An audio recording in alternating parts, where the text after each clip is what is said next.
Rafa. Hola, Óscar, buenos días. Muy bien, buenos días. Buenos días, tardes o noches, hay quien nos vea, nos puede ver en cualquier momento. Bueno, estamos aquí para presentar este libro, que es uno de los, ya no sé si es el último, uno de los últimos de Rafa. Creo que es el último, pero no estoy seguro. Sí. Sí. Que, bueno, Rafa tuvo la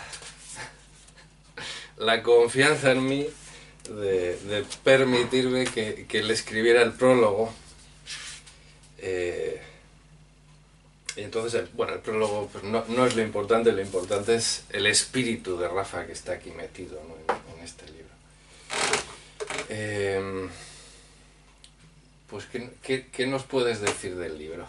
Sí, pues, ¿qué puedo decir del libro? El libro, yo quisiera, o quise cuando iba pensando en él, que fuera el espíritu de Jesús transmutado en su relación con su aitá, con su aba querido. Esa palabra tan bonita que es balbuciente, que balbucea en los niños hebreos. Papá, aitá, aba. Tuve la suerte, tengo la suerte de que, a pesar de la limitación que supone esta enfermedad, pues, o incluso gracias a ella, he podido constatar y constato esa presencia de alguien que nos quiere. Sí, y ese alguien que nos quiere se manifiesta en esa cercanía de Dios transmutada en Jesús. Él busca. Cuando, por ejemplo, a mí me impacta mucho, ¿no? Cuando al ciego que cura, los fariseos no le creen que está con Jesús, y Jesús era para ello hijo del demonio y por tanto no podía curar a nadie. Le desprecian y le echan de la comunidad de judíos. Jesús se entera, y es a lo que voy, y va a ver qué tal está, cómo se siente. Entonces este libro es fruto de ese anticipo que hace Jesús. Se acerca, se aproxima, se adelanta a tender los brazos. Y fíjate, el padre del hijo pródigo, o la mujer que busca la moneda perdida y deja a las demás, y busca la celebración de ese encuentro, ¿no? Aunque claro, el padre, el aitá del hijo pródigo es precioso, porque revela ternura por doquier, ¿no? Eso es lo que vivo, y eso es ese es el sentimiento que está presente en este libro. Aunque claro, es difícil hablar de algo tan profundo y ponerle palabras, ¿no? Más sobre todo a mí, que me cuesta hablar, ¿no? Sí. Pues eso es lo que te puedo decir, Óscar. Sí, bueno, si quieres nos retrotraemos un poco a tu trayectoria espiritual, por decirlo así, si es que se puede hablar de algo así tan amplio y tan, no sé, tan sutil, ¿no? Pero, claro, tú eres o has sido nombrado maestro Zen. Y la práctica del Zen es una práctica del silencio, de... Bueno, no sé si lo menciono en el prólogo, claro, lo escribí hace pues casi un año, ¿no? Me acuerdo. Y digamos en la tradición japonesa el Zen es un camino en el que uno, digamos, hace un esfuerzo, hace un esfuerzo personal y desarrolla como una especie de poder personal, ¿no? Que es lo que llaman el jiriki, ¿no? Uno como individuo se esfuerza por trascender la individualidad.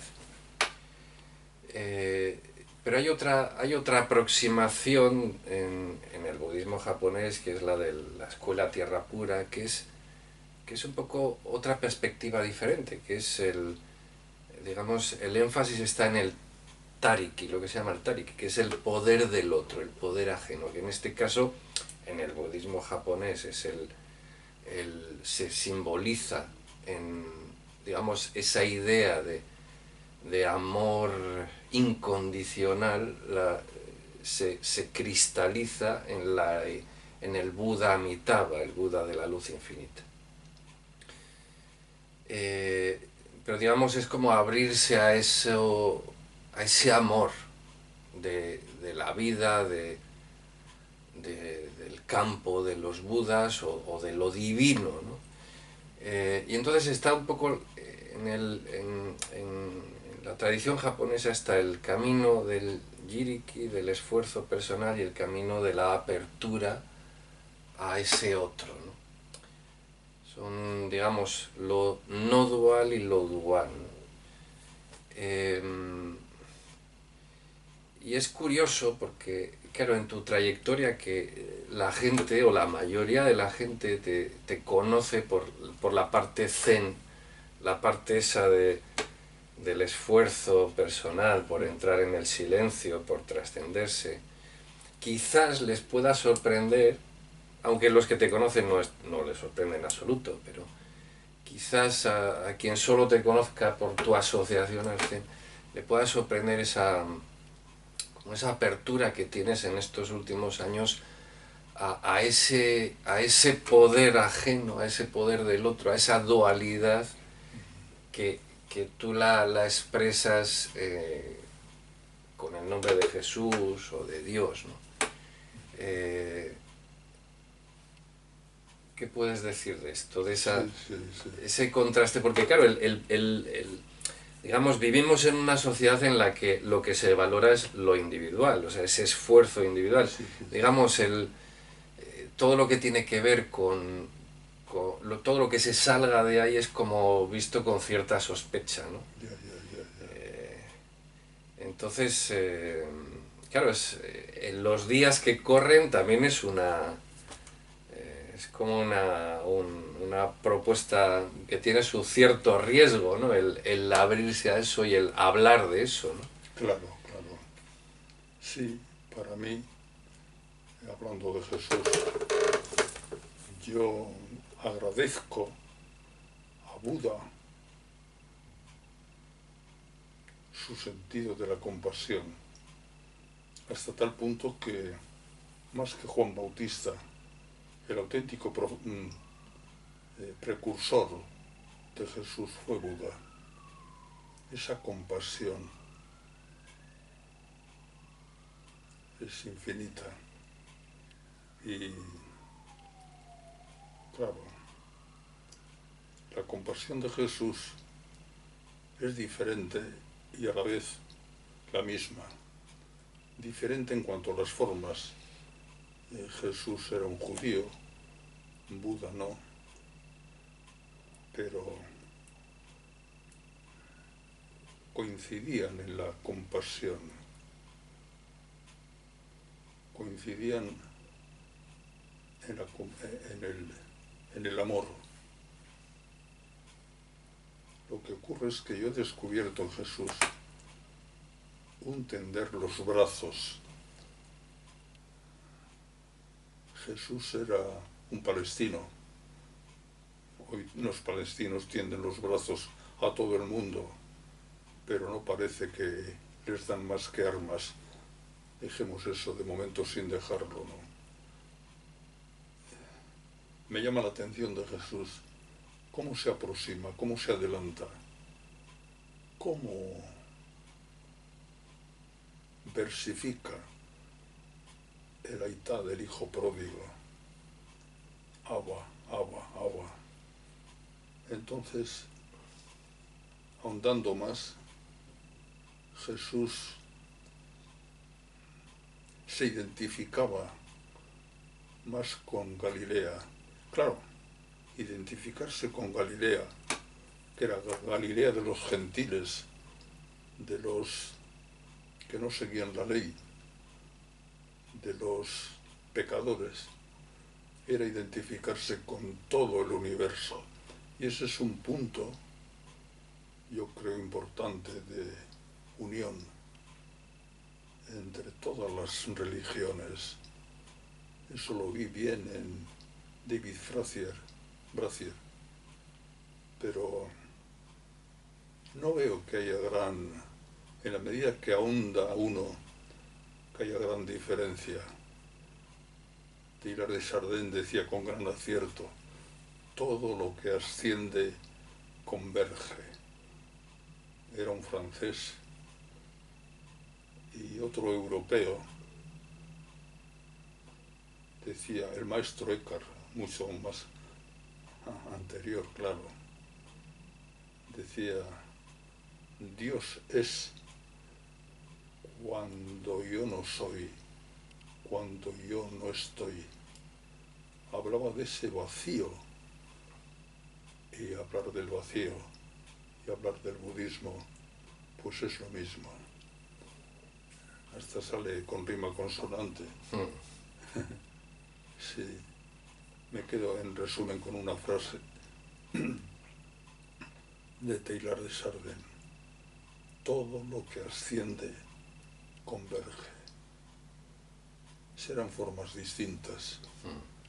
A veces, muchas veces, el gran error que ellos llaman pecado de los católicos, pues es absorberlo todo, único, ¿no? Lo único. Quizá también el gran error de los maestros orientales, pues sea que, o puede ser, que en vez de darte un abrazo como el padre del hijo pródigo, pues por temperamento y cultura, más que por hondura espiritual, pues te hagan la cobra, no se dejan abrazar. Pero eso son formas, y todo está evolucionando, y está evolucionando hacia la totalidad, hacia la unidad. Es que somos unidad. Lo demás son culturas, son formas. No puedo decirte más, pero no sé si te he contestado. Bueno, igual queda algún fleco, dime. No sé, ¿qué más da? ¿Qué más da? Eso es. No, me estaba acordando, antes que te decía esto mencionaba lo de estas ideas de dualidad, no dualidad. Ya. Me acuerdo que, no sé si fue el 2013 o por ahí, o 2012, no sé, bueno, en un Zazenkai que hicimos en Vitoria, que hay, bueno, tú guiaste el Zazenkai, aunque yo intervine en alguna cosa, y me parece que yo propuse una práctica, no sé si era algo de... Creo recordar que era esto de las postraciones, tocar la tierra de Thich Nhat Hanh. Bueno, creo que era esa práctica. La cuestión es que después de que terminara el Zazenkai, pues estuvimos hablando y me dijiste que alguien te había dicho, o que a la audiencia que teníamos en ese momento en el Zazenkai, como que les había parecido una práctica dualista, ¿no? Ya. Claro, ¿qué pensarán ellos, esas personas que identificaban eso como dualista, qué pensarán de los libros que estás escribiendo ahora, que son tan dualistas, ¿no? ¿Tan? dualistas, en el sentido de esa interlocución Ya, ya. con ese amor que ahora pues en este libro llamas Abba o Dios, o Sí, sí. ¿qué No, pero pensarán? Jesús no era dualista. ¿Qué va? La Iglesia lo ha convertido en dualista. Lo ha convertido, no puede convertirlo. Yo digo, tanta gente que deja la Iglesia. Coño, dejar la Iglesia es una cosa, y a veces sana, que me perdonen. Pero dejar a Jesús es otra. Jesús no era un dualista. Jesús, en su fondo manifiesto, era uno con los extranjeros, era universalista. Son apariencias. Ser Galileo era ser total, ser con todos. Abraham le dice a la samaritana, un tiempo en que no se adore a Dios en este monte Corazín, no me acuerdo cómo era, o en el otro, en Jerusalén, sino en espíritu y en verdad. Espíritu y en verdad puede ser zen, puede ser yoga, es la totalidad, es la totalidad. De hecho Jesús, si fue torturado, es porque se saltaba la ley. Él dialogaba con lo distinto y lo unificaba con las prostitutas, con los pecadores. Y fue torturado en la cruz. Pero más que el dolor que sufrió en Getsemaní, yo creo que era el dolor que le provocó el no sentirse entendido ni comprendido. Tuvo que estar a veces muy solo, porque precisamente albergaba en su corazón a todo ser humano. Me estoy explicando muy mal, pero es el símbolo del pecador, de la pecadora. Mujer, nadie te condenó, yo tampoco. Es curioso cómo en las leyes, incluso él cuando hablaba del adulterio, pues era duro, y sin embargo era el más blando cuando tenía una mujer enfrente, sola, la pobre. Mujer, nadie te condenó. Previamente les había dicho a los que querían apedrearle que el que esté sin pecado tire la primera piedra. ¿Qué quiero decir con esto? Que era pura compasión. Yo creo que se entendería muy bien con Buda, mucho más, mucho mejor que con Juan el Bautista, que comía saltamontes y no sé cuántas leches, pero el Hijo del Hombre que come y bebe con los proscritos, con los pobres, con los enfermos. Esto último para mí es una experiencia. Yo ahora vivo esa cercanía en Jesús y estoy seguro de que si fuera un asiático viviría Buda con esa compasión. Qué bonito, la compasión. Todo es uno. Y en la medida en que vas avanzando, o en mi caso la enfermedad avanza, te das cuenta que el espíritu engloba todo el universo. Tú te acordarás que nos reíamos, el espíritu es salvaje, sopla donde quiere. Estamos habitados por la divinidad. Y el pobre Taylor le hicieron sudar sangre. Todavía no han querido los jesuitas que su cuerpo, que está en Asia, vuelva a Francia. Peor para ellos. Qué pena. Me estoy enrollando un poco, pero lo resumo. Todo es uno. Todo es uno. Y Dios está, me invade cuando yo no estoy, cuando se hace vacío. La misma que entendía Eka. Nada que su naturaleza, su vacío. Corre presto a hacerse vacío con tu vacío, que es la naturaleza. Y eso es una experiencia. Cuando temes, cuando voy al hospital y te tratan como lo que soy, un desahuciado. ¿Pero un desahuciado de qué? Del cuerpo. Pero la conciencia no muere. Los médicos no entienden eso.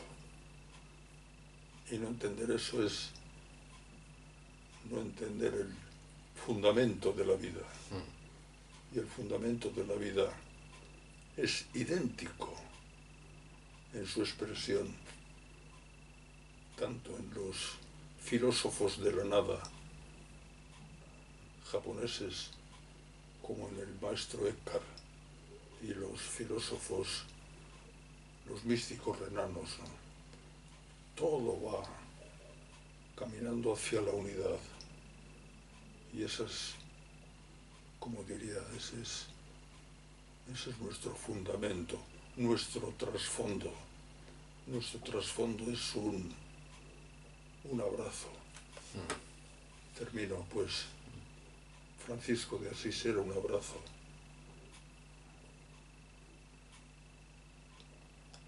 Buda es un abrazo.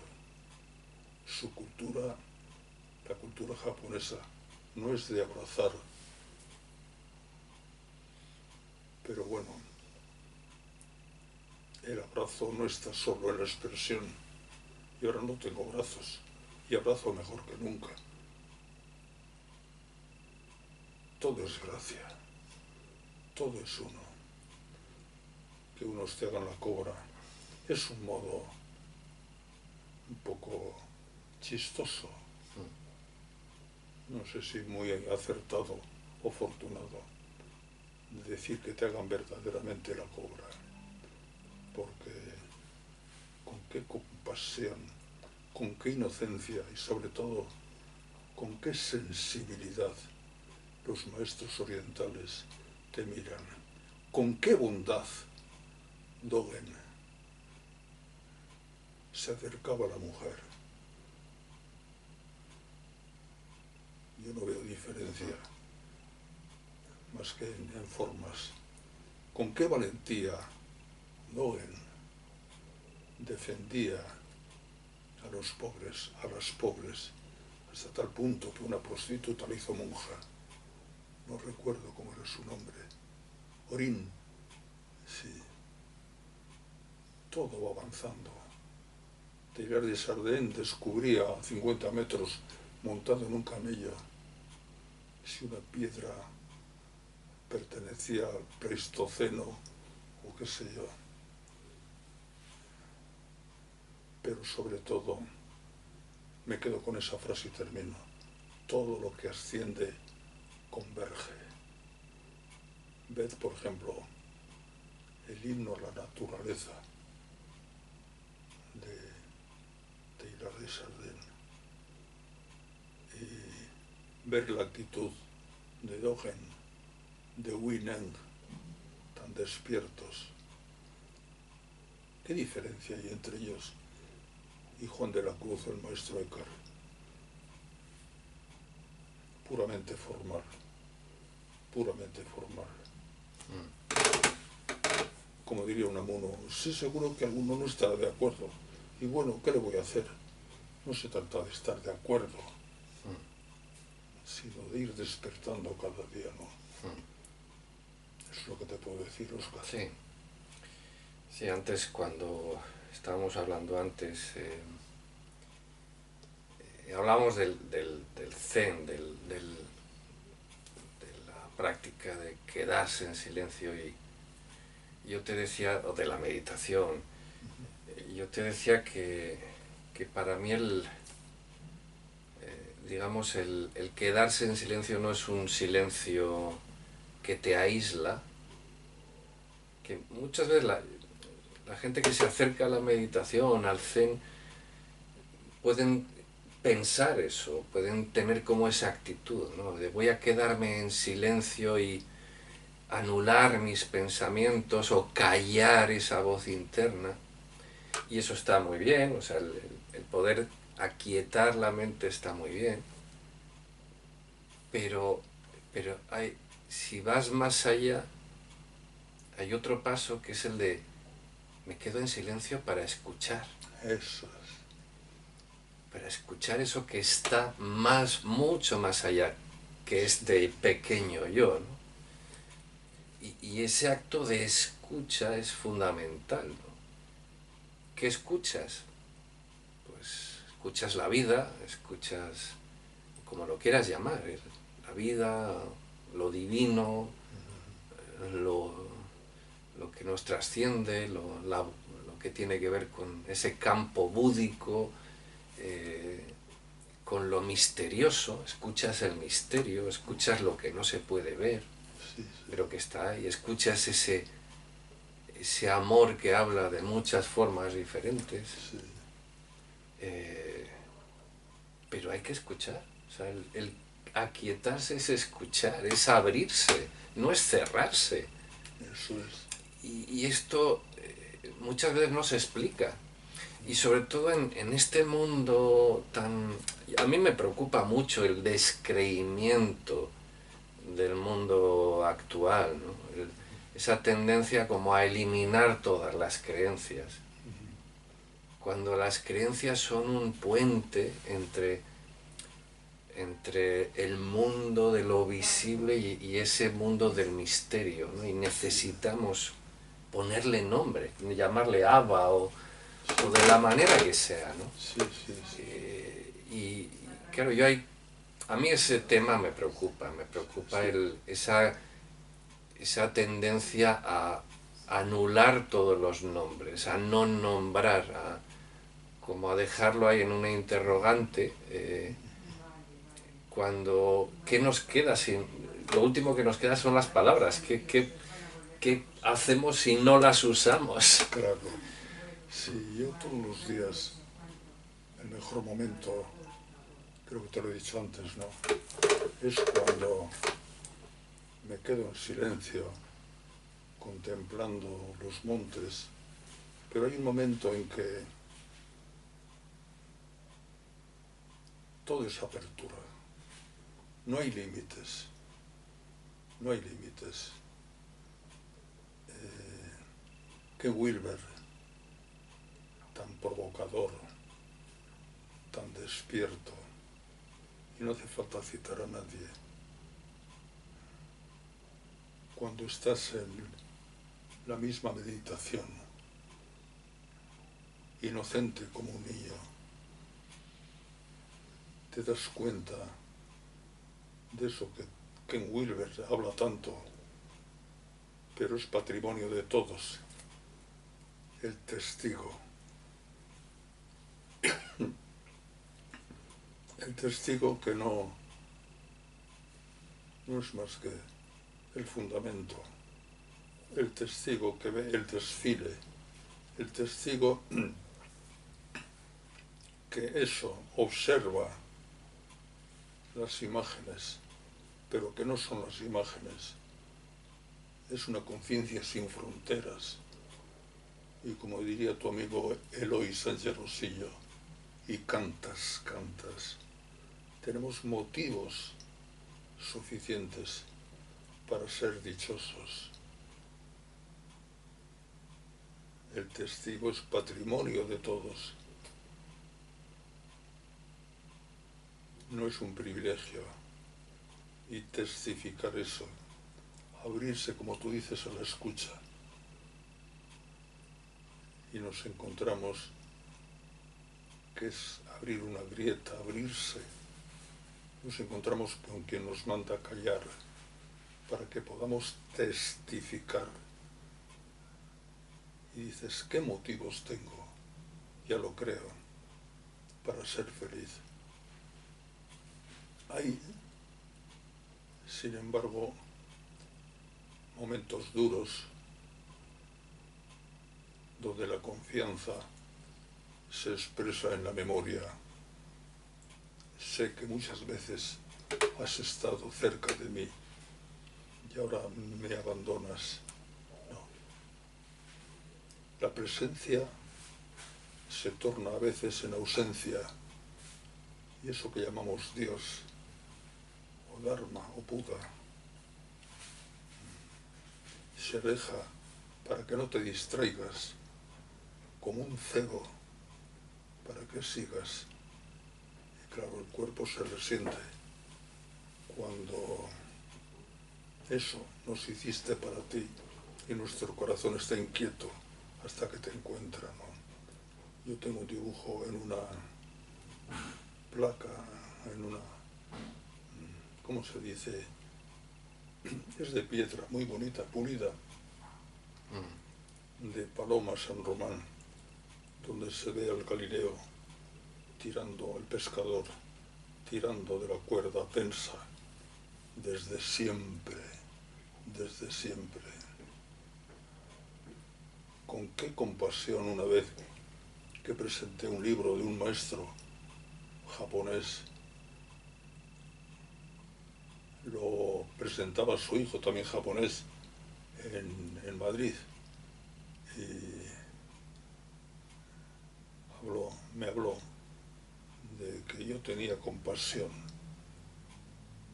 Fue un elogio, ojalá, pero me acuerdo con qué, no me sé expresar, ternura, con qué delicadeza me lo dijo, ¿no? Sí. Ahí me quedo, Óscar. Punto y seguido, no punto y aparte, punto y final. Sí, la verdad es que las cuerdas vocales empiezan a resentirse. Sí, la verdad es que, bueno, esto es como todo lo que es, todas estas grabaciones que solemos hacer ha sido improvisada, con unos medios técnicos, una cámara y nosotros, sin guión, Sí. Pero bueno, siempre es un gusto. La verdad es que no sé cuánto tiempo llevamos hablando. Yo tampoco. ¿Lo dejamos ya o...? Lo dejamos de momento, sí. Pero vale. no os dejamos nunca. Bueno, quien quiera tener el libro, es una edición muy bonita, como todas las del Gallo de Oro, que es la editorial El Gallo de Oro. Ediciones El Gallo de Oro. Y bueno, pues en un papel de calidad, una edición muy bonita, pues aquí lo tenéis. Y bueno, Rafa, muchas gracias. A ti, Óscar, hermano. Uy, qué mano más caliente tienes. Es que como yo estoy frío siempre, forma parte de esta procesión. Aquí con una manta, pues agradezco el calor, ¿no? El calor del espíritu, que penetra todas las células. Ya lo creo. Y la única oración que cabe es dar gracias, continuamente gracias. Un día quizá el tiempo no cuenta. Budistas, cristianos, hindúes, judíos, musulmanes, nos demos cuenta de que eso que llamamos Dios es uno y no tiene nombre. Seguimos caminando, aunque sea en silla de ruedas, no pasa nada. Bueno, pues nos despedimos. Bueno, pues gracias, Rafa, gracias a los que estáis viendo gracias este vídeo. A vosotros también. Y gracias por haber llegado al final del vídeo. Bueno.